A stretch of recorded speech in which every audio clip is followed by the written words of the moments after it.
Essai sur l'art de ramper à l'usage des courtisans, de Paul-Henri Thierry, baron d'Holbach.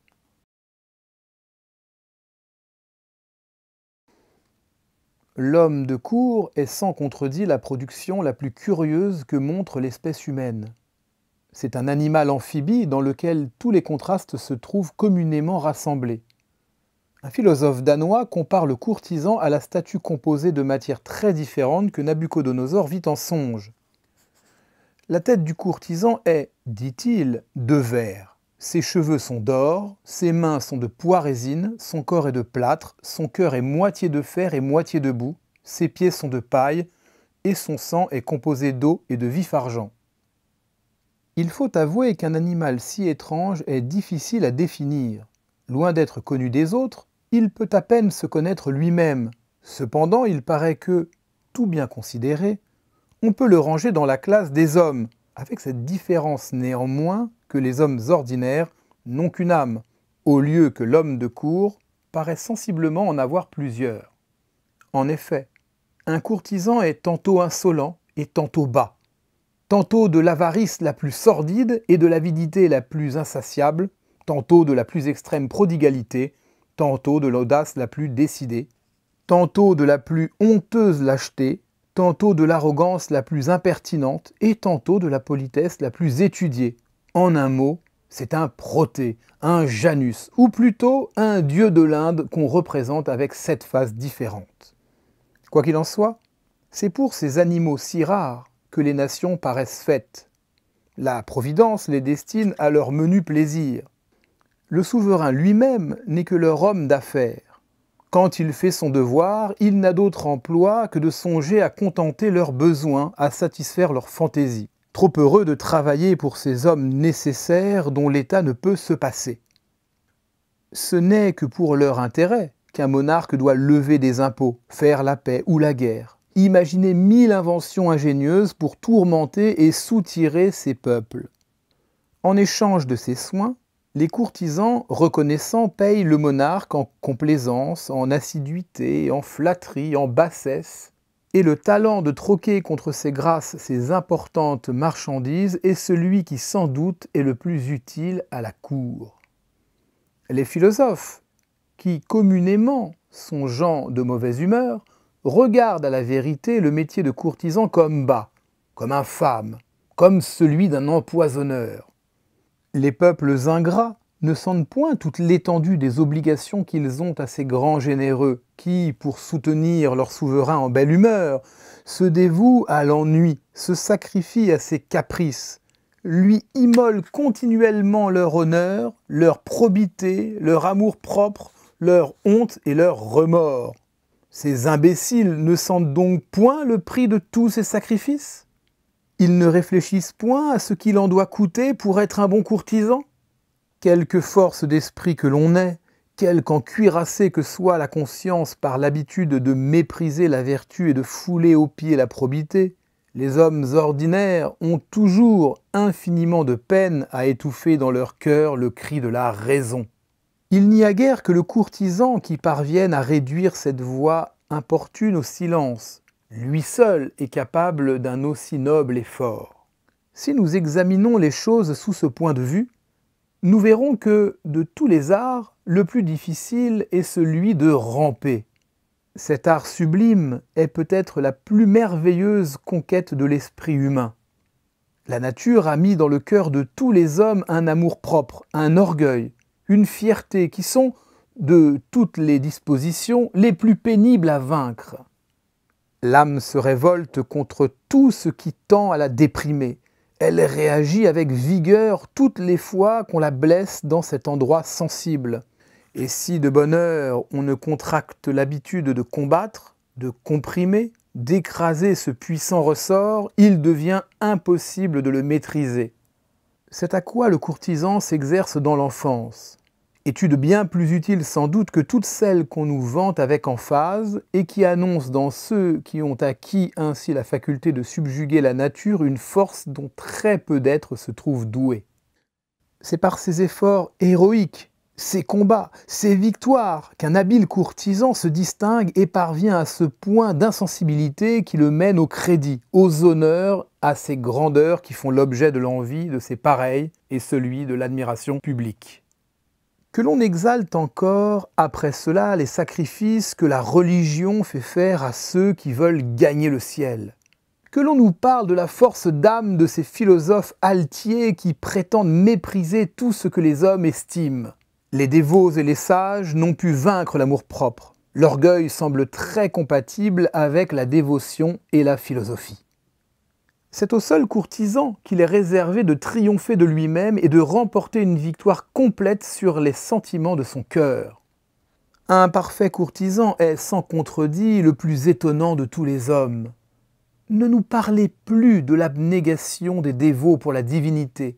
L'abnégation véritable est celle d'un courtisan pour son maître. Voyez comme il s'anéantit en sa présence. Il devient une pure machine, ou plutôt, il n'est plus rien.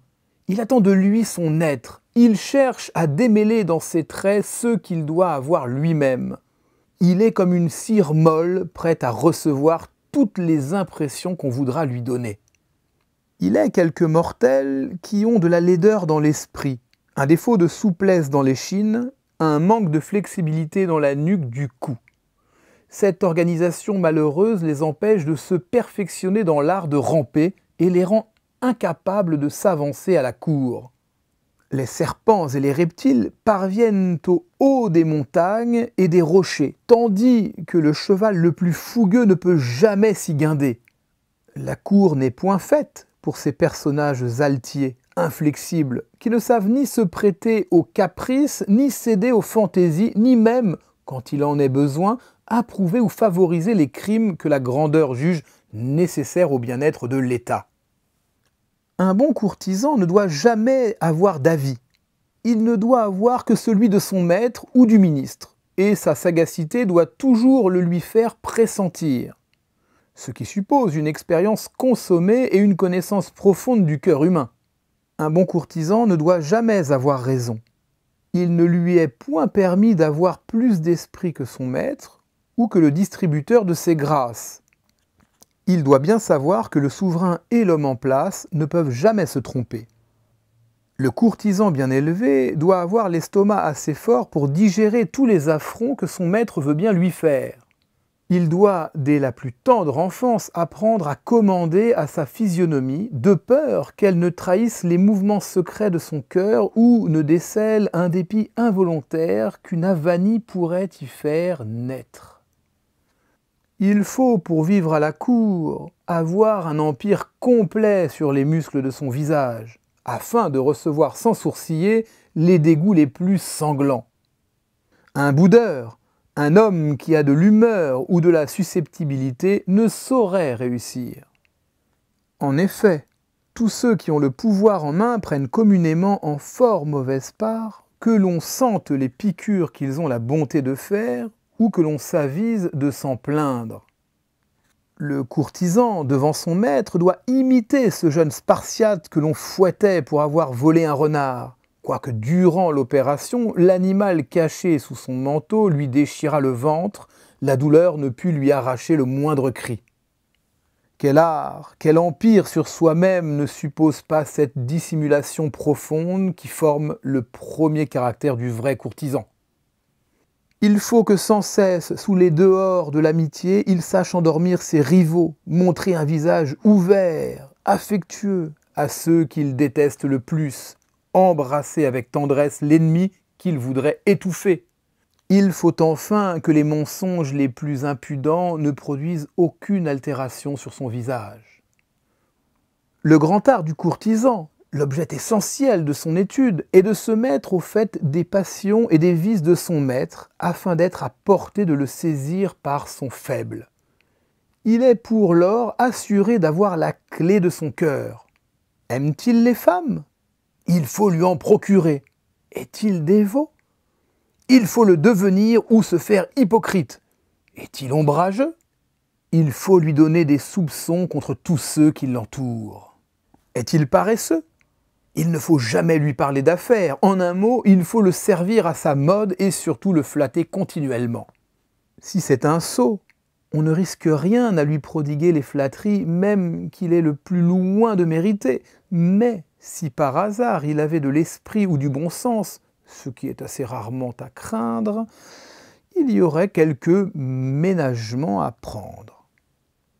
Le courtisan doit s'étudier à être affable, affectueux et poli pour tous ceux qui peuvent l'aider et lui nuire.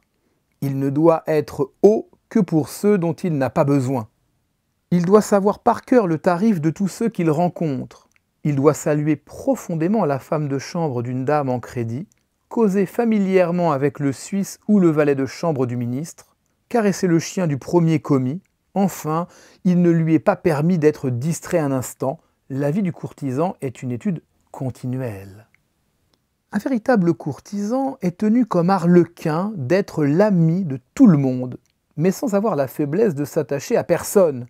Obligé même de triompher de l'amitié, de la sincérité, ce n'est jamais qu'à l'homme en place que son attachement est dû, et cet attachement doit cesser aussitôt que le pouvoir cesse.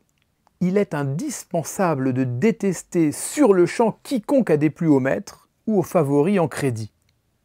Que l'on juge d'après cela si la vie d'un parfait courtisan n'est pas une longue suite de travaux pénibles. Les nations peuvent-elles payer trop chèrement un corps d'homme qui se dévoue à ce point pour le service du prince? Tous les trésors des peuples suffisent à peine pour payer des héros qui se sacrifient entièrement au bonheur public. N'est-il pas juste que des hommes qui se damnent de si bonne grâce pour l'avantage de leurs concitoyens soient au moins bien payés en ce monde? Quel respect, quelle vénération ne devons-nous pas avoir pour ces êtres privilégiés que leur rang, leur naissance rend naturellement si fiers, en voyant le sacrifice généreux qu'ils font sans cesse de leur fierté, de leur hauteur, de leur amour-propre. Ne pousse-t-il pas tous les jours ce sublime abandon d'eux-mêmes jusqu'à remplir auprès du prince les mêmes fonctions que le dernier des valets remplit auprès de son maître? Ils ne trouvent rien de vil dans tout ce qu'ils font pour lui. Que dis-je? Il se glorifie des emplois les plus bas auprès de sa sacrée personne. Il brigue nuit et jour le bonheur de lui être utile. Il le garde à vue, se rendent les ministres complaisants de ses plaisirs, prennent sur eux ses sottises ou s'empressent de les applaudir. En un mot, un bon courtisan est tellement absorbé dans l'idée de son devoir qu'il s'enorgueillit souvent de faire des choses auxquelles un honnête laquais ne voudrait jamais se prêter. L'esprit de l'Évangile est l'humilité. Le Fils de l'homme nous a dit que celui qui s'exalte serait humilié. L'inverse n'est pas moins sûr.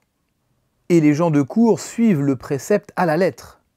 Ne soyons donc plus surpris si la Providence les récompense sans mesure de leur souplesse, et si leur abjection leur procure les honneurs, la richesse et le respect des nations bien gouvernées.